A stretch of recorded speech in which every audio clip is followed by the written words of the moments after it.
¡Malditos judíos! ¡Pecadores!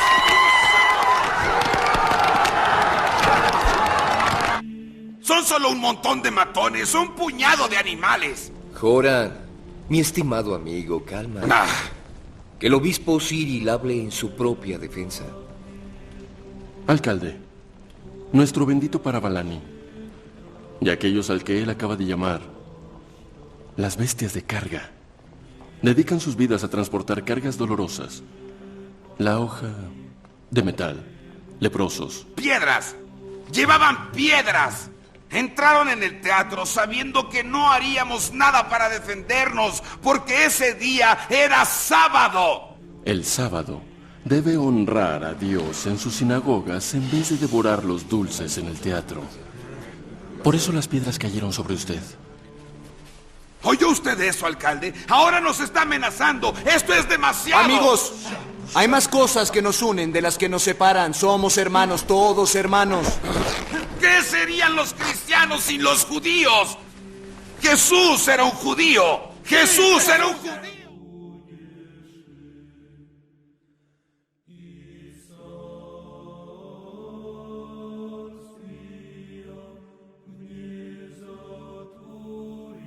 Cada semana, millones de fieles se reúnen para enseñar, escuchar y leer la Biblia. Aunque a los cristianos siempre les ha costado saber en qué medida son relevantes las escrituras judías, que denominan Antiguo Testamento, están familiarizados con los relatos de la creación, el diluvio y la estancia en el desierto del pueblo de Israel, con personajes como Noé, Moisés, Abraham y Ezequiel, y con hechos como los episodios del becerro de oro, la conquista de la tierra prometida por parte de los israelitas y el combate entre David y Goliat.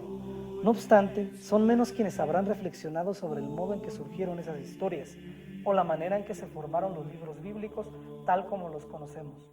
Es probable que usted ya se haya encontrado con la Septuaginta, tal vez no le suene de nada, pero inevitablemente ha tenido contacto con ella si ha leído o tan solo hojeado una Biblia.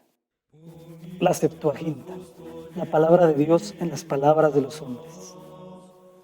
Haremos un viaje al pasado. La Biblia nace como un conjunto de libros escritos en hebreo en el seno del judaísmo. Es lo que se conoce como Biblia hebrea. Culturalmente, el judaísmo nació dos veces. La primera vez en Palestina, después del exilio, tomando como bases históricas y sociales esenciales la sinagoga, muy próxima a ella, la práctica de la Torá, que se convirtieron progresivamente en sus principales pilares institucionales.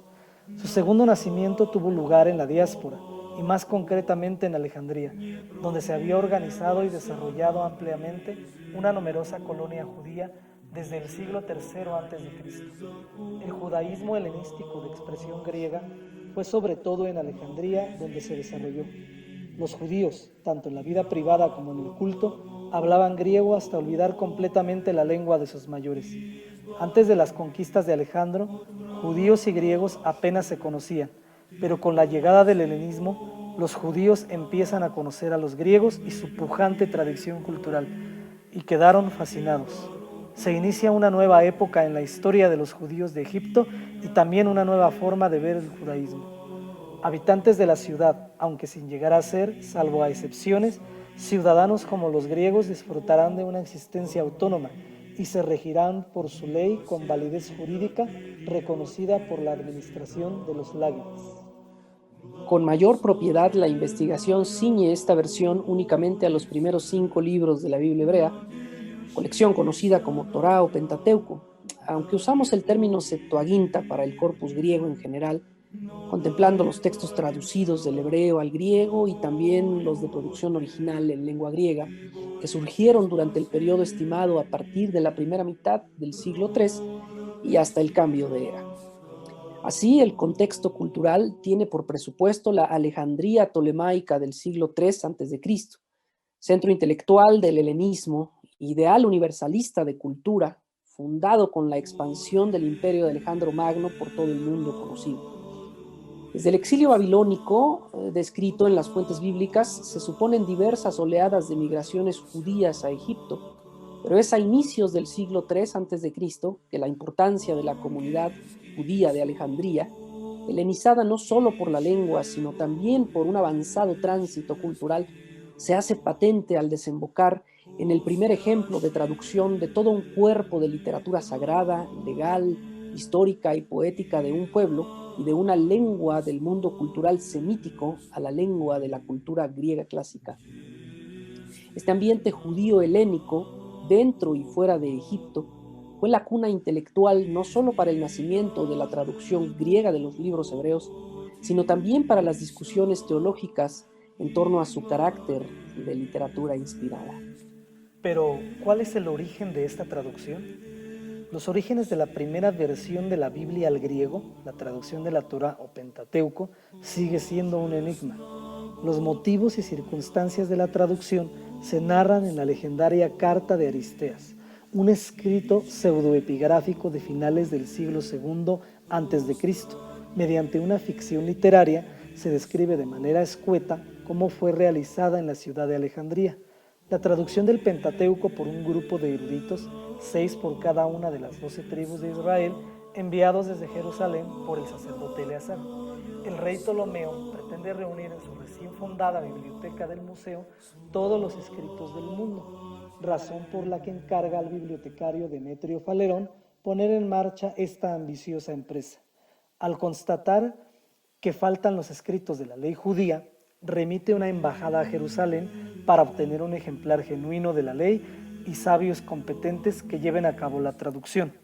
El nombre de la Septuaginta o los 70 designaba en un principio solo el supuesto número de traductores del Pentateuco que estaban entre los 70 y 72, y solo entre los cristianos se extendió el nombre para designar a todos los libros bíblicos transmitidos en griego, y aparece por primera vez el nombre griego de los 70 aplicado a la colección cristiana de escrituras judías de traducción griega en el contexto de la descripción de la Exapla de Orígenes, y en el occidente con el nombre latino de Septuaginta aparece por primera vez con San Agustín.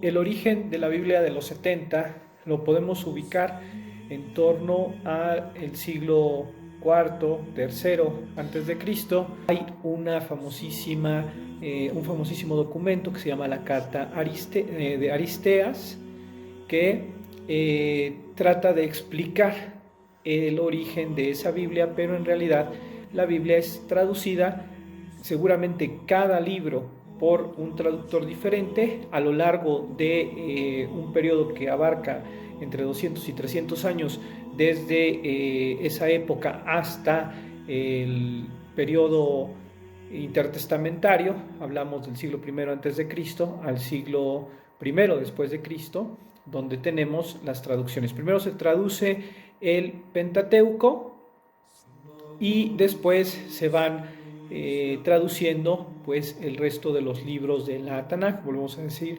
Biblia hebrea, los libros históricos y los libros proféticos. En este periodo también surgen algunos de los llamados libros deuterocanónicos, que encuentran su origen precisamente en lengua griega y después probablemente son traducidos al hebreo. ¿Será completamente una leyenda? La traducción griega de la ley judía entró en el ambicioso proyecto de la gran biblioteca que Demetrio de Falerón propuso al rey Ptolomeo. Los hechos narrados se sitúan en la mitad del siglo III a.C. El rey Ptolomeo II Filadelfo reina entre el 285 y el 246 a.C. pero no parece que sea este monarca el que llevara a cabo el proyecto de Demetrio de Falerón. De hecho, Ptolomeo II Filadelfo desterró a Demetrio. La obra de la biblioteca y la versión griega de la Torá debieron emprenderse durante el reinado anterior bajo Ptolomeo I Sóter, entre el 323 y 284. Este error y otros muchos anacronismos y lapsus muestran que la carta es un escrito pseudoepigráfico de época posterior entre el 127 y 118 a.C. Su autor es un judío alejandrino, buen conocedor del judaísmo palestinense y de Jerusalén y de las costumbres alejandrinas.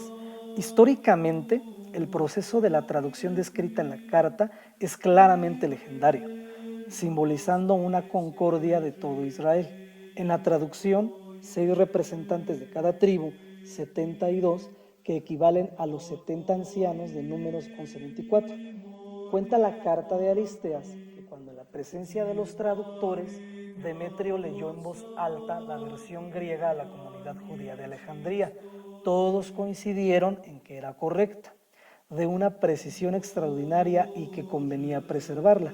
Pronunciaron una maldición, como era costumbre entre ellos, sobre si alguien le añadía algo, pero la mayoría de los expertos piensa que el autor de la carta alude y ataca a los intentos de revisión que se iniciaron en el último tercio del siglo II a.C.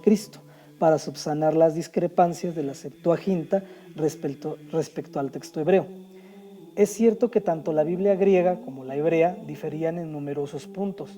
Por eso, frente a estas diferencias, la comunidad judía reaccionó en 2 diferentes direcciones: corriente inspiracionista y corriente filológica. Cuando se llevó a cabo la traducción de la Torá, judía al griego, fue acogida por la comunidad de Alejandría y muy pronto advirtieron las diferencias del texto hebreo que se leía en Jerusalén. El filósofo Filón de Alejandría insistiría en que esta Biblia griega refleja una perfección y aún está inspirada como lo estuvo la Torá que Dios entregó en el Sinaí. Filón, en su libro Vida de Moisés II, comenta que los traductores de la Septuaginta eligieron el lugar y una vez encerrados, como inspirados por la divinidad, profetizaban no unos una cosa y otros otra cosa, sino todos los mismos nombres y palabras, como si un apuntador invisible les susurrara al oído. Añade que tanto el original como la traducción son inspiradas. En los papiros precristianos del siglo II y I a.C. hay huellas de que la traducción está revisada para adaptarla al texto hebreo en curso, pero son 2 principales revisiones. Una es la llamada revisión Caige, que consiste en una serie de correcciones para adaptar el texto primitivo de la Septuaginta a un texto hebreo de tipo protomasorético a partir de la segunda mitad del siglo I a.C. La revisión protoluciánica, de carácter preferentemente estilístico, tiende a mejorar el griego de traducción de la Septuaginta primitiva. Esta revisión se puede detectar en el componente antiguo del texto antioqueño, en los libros históricos, especialmente cuando va acompañado por las citas de Flavio Josefo y las antiguas versiones latinas. La primera vez que aparece el término carta para designar a este documento fue en un manuscrito de París del siglo XIV. En la antigüedad, Filón de Alejandría, el primero en citarlo, se refiere sencillamente al libro de Aristeas, y más tarde Eusebio de Cesarea con la paráfrasis sobre la traducción de la ley de los judíos. La demás tradición manuscrita contiene el epígrafe Aristeas a Filócrates. Por su contenido y carácter literario, no ha sido fácil fijar por consenso la fecha de su origen ni la precisión histórica de los datos que proporciona. Los anacronismos en cuanto a los personajes y referencias geográficas son producto del carácter principal propagandístico del escrito, que pretende legitimar la traducción de la ley judía tanto en el ambiente regio egipcio como en el difundido judaísmo helénico tocante a Jerusalén. Los autores judíos del siglo I y los padres de la Iglesia que citaron el documento le otorgaron valor histórico, pero solo Jerónimo de Estridón esbozó la dificultad que presentaba la fuerte carga legendaria, cuestionando la diferencia entre la inspiración idealizada y la tarea real de traducción. En el siglo XVI, Luis Vives actualizó la duda de Jerónimo sobre la autenticidad y el carácter ficticio de la carta. Y a partir del siglo XVII, Hoddy sentó las bases por las que la investigación actual rechaza la autenticidad de la carta y la describe como ficción literaria, lo que, por otro lado, no quiere decir que carezca por completo de fundamento histórico. ¿Era necesaria una traducción al griego del Antiguo Testamento? Por su internacionalidad y vitalidad cultural, la Alejandría ptolemaica constituía el ambiente ideal en el que realizar una obra innovadora como la traducción griega de la Torá hebrea se trataba de traducir, es decir, de hacer pasar una obra y su mensaje de concepción semítica a un contexto de cultura griega, por consiguiente de matriz indoeuropea. Presentar al Dios de Israel, que había intervenido en la historia creando un contacto personal con su pueblo de un modo comprensible para los grecohablantes, para la nueva comunidad internacional que se extiende desde África septentrional hasta la India, no solo era de la mentalidad y de estructura lingüística, sino también de sistema gráfico, de la escritura alfabética semítica solo consonántica y de trayectoria de derecha a izquierda. Se pasaba al alfabeto griego, que integra vocales y que se escribe de derecha a izquierda. Cuando en el entorno de la ciudad de Alejandría y en general de la situación de la dominación griega de todas aquellas regiones, hubo la necesidad por parte de comunidades judías de tener la Tanaj, la Biblia para ellos, el Antiguo Testamento, en lengua griega, porque muchas de aquellas regiones, de aquellas poblaciones, eran ya más bien hablantes de la lengua griega, o la lengua griega era muy utilizada en aquella situación social, histórica y política. Desde el momento en que la primera comunidad cristiana interpretó la muerte y resurrección de Jesús como cumplimiento de las Escrituras, es decir, de un anuncio que ya estaba cifrado y oculto en la Septuaginta, se hizo una relectura del Antiguo Testamento o Primer Testamento en función del Nuevo Testamento o Segundo Testamento, esto es, una lectura del Primer Testamento como anuncio y profecía de Jesús. Agustín de Hipona lo formularía más tarde con una frase que se hizo de fama, el Nuevo Testamento, el cual está oculto en el Antiguo Testamento y este a su vez está claro en el Nuevo Testamento. En una lectura del Antiguo Testamento influyeron considerablemente los Salmos, Isaías y Deuteronomio, que son los libros más citados en el Nuevo Testamento. Gracias a esta traducción pudieron los autores del Nuevo Testamento insertar acontecimientos de Jesús en una tradición que entroncaba con Moisés y Abraham y se remontaban a la más remota antigüedad, y entonces los cristianos se consideraron el verdadero Israel, herederos de las promesas del Antiguo Testamento. La relación entre la Biblia de los 70 y el Nuevo Testamento se establece a través de la lengua en la que están escritos. La Biblia de los 70 es la traducción o una traducción a la lengua griega de las escrituras hebreas. La Biblia hebrea o Tanaj es traducida al griego.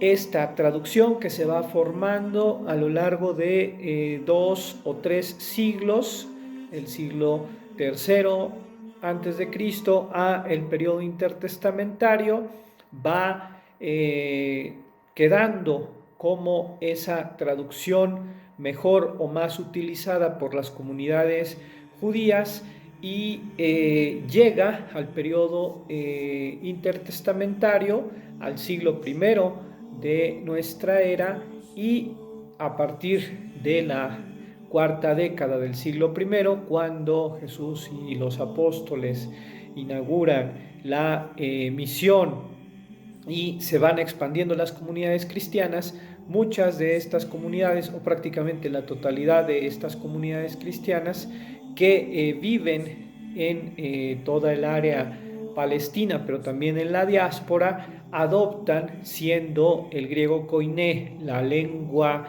digamos, de comunicación o la lengua más difundida en aquel tiempo, pues es adoptada por todas esas nuevas comunidades cristianas como la palabra de Dios. O sea, el Antiguo Testamento cristiano es formado, es tomado de la Septuaginta, con los libros de la Tanaj hebrea, pero también con los deuterocanónicos.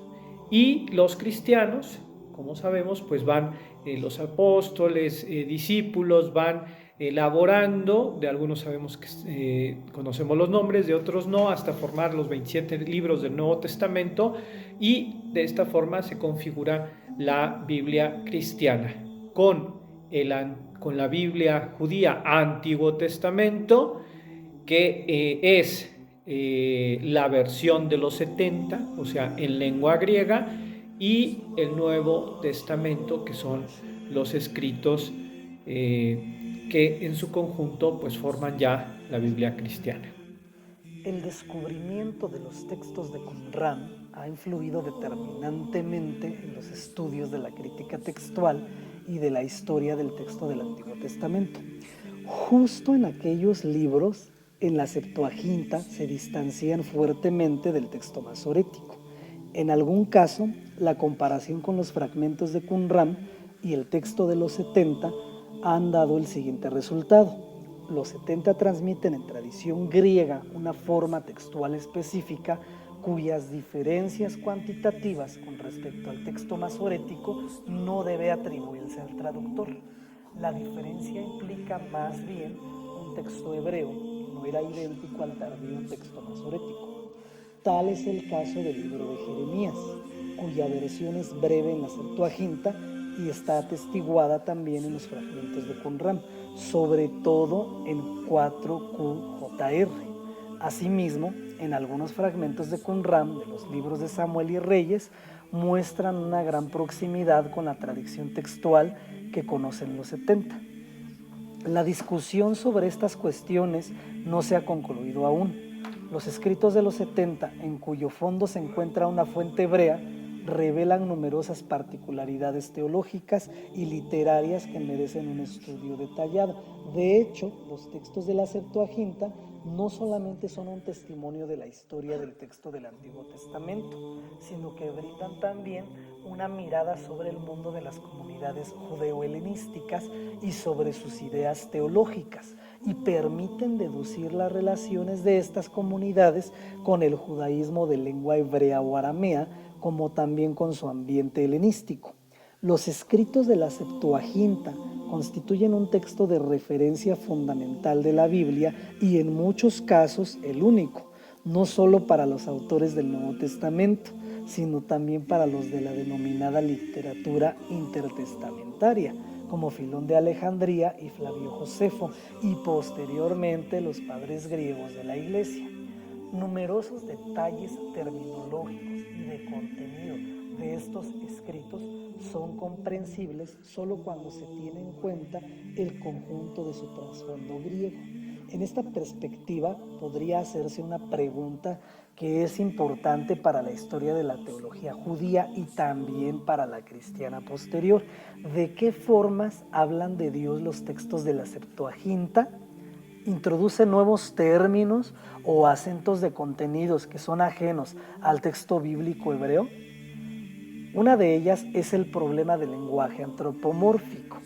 En el pasado se formuló la hipótesis de que, según la Septuaginta, habría tenido tendencias a evitar antropomorfismos y antropopatismos, es decir, términos referidos a eventuales sentimientos o emociones de Dios. Sin embargo, la hipótesis no ha encontrado una confirmación suficiente. En la Septuaginta son reconocibles algunas inclinaciones que tienden a dar un carácter más monoteísta a los textos relativos a Dios. En muchos puntos, los 70 presentan la traducción literal de los pasajes que hablan de los dioses en plural, mientras que en otros se hacen claramente correcciones. Una de ellas está en los Salmos, que mencionan en plural a los dioses, sin poner en cuestión la soberanía de Dios. En Salmos 95:3, por ejemplo, en el cual Dios es visto como un Dios único que está por encima de todos los dioses, no encontramos corrección alguna.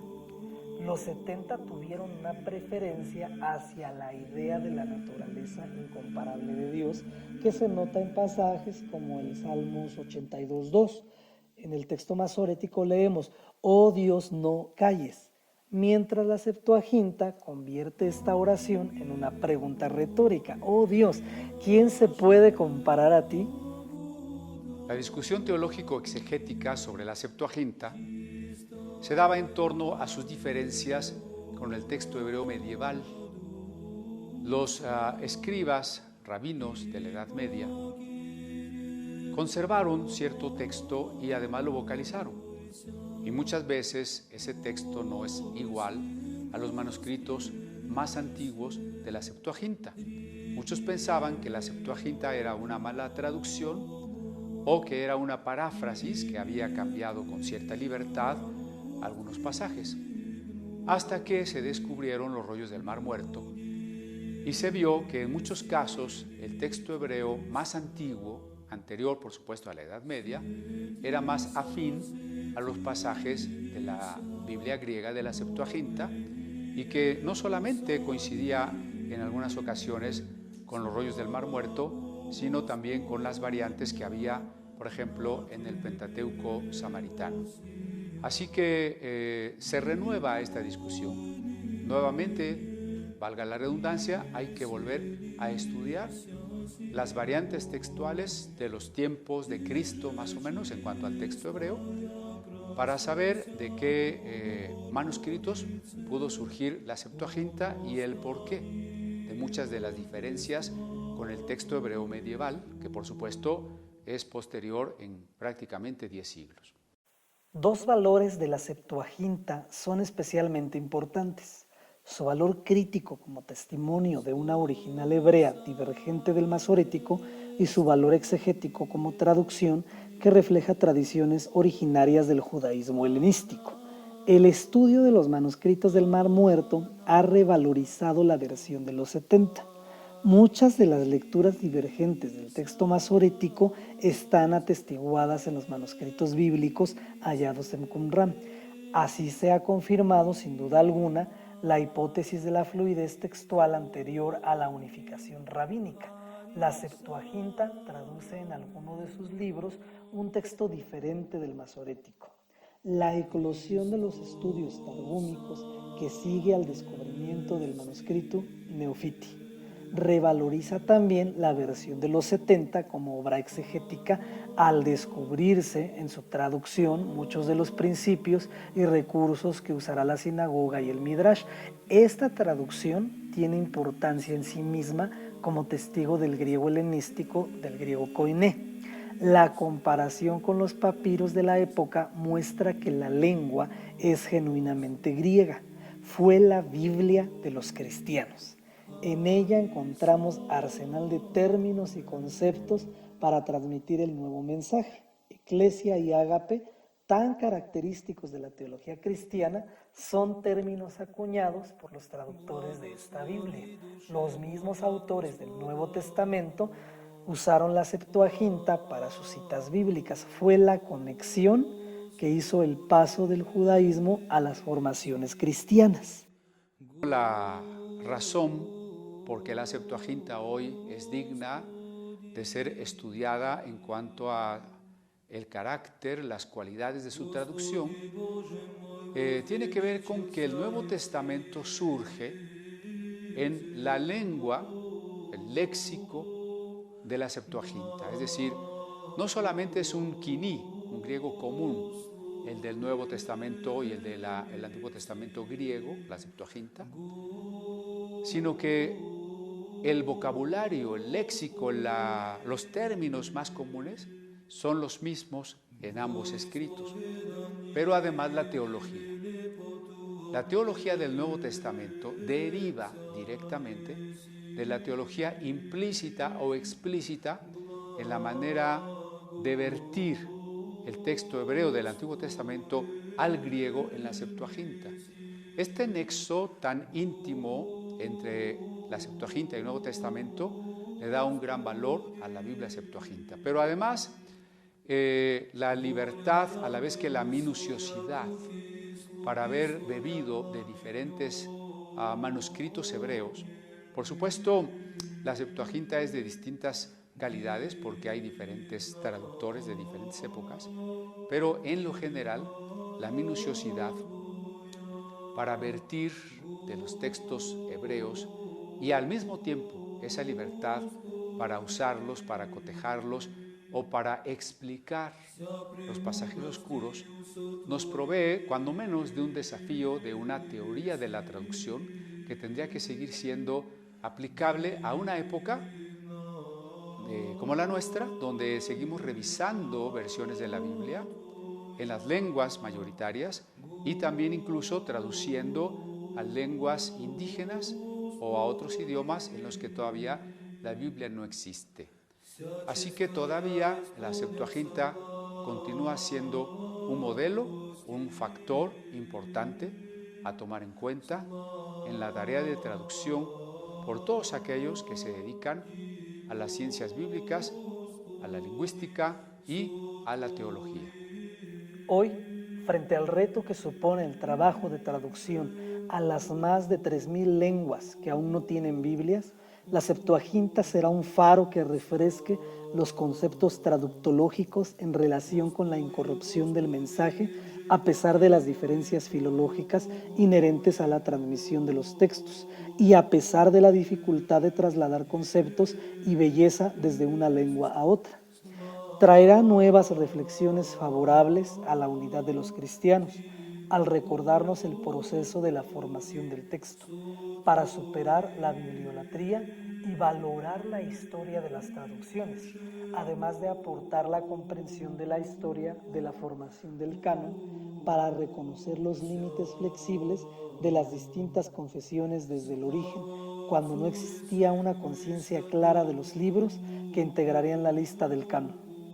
La Septuaginta, la palabra de Dios en las palabras de los hombres.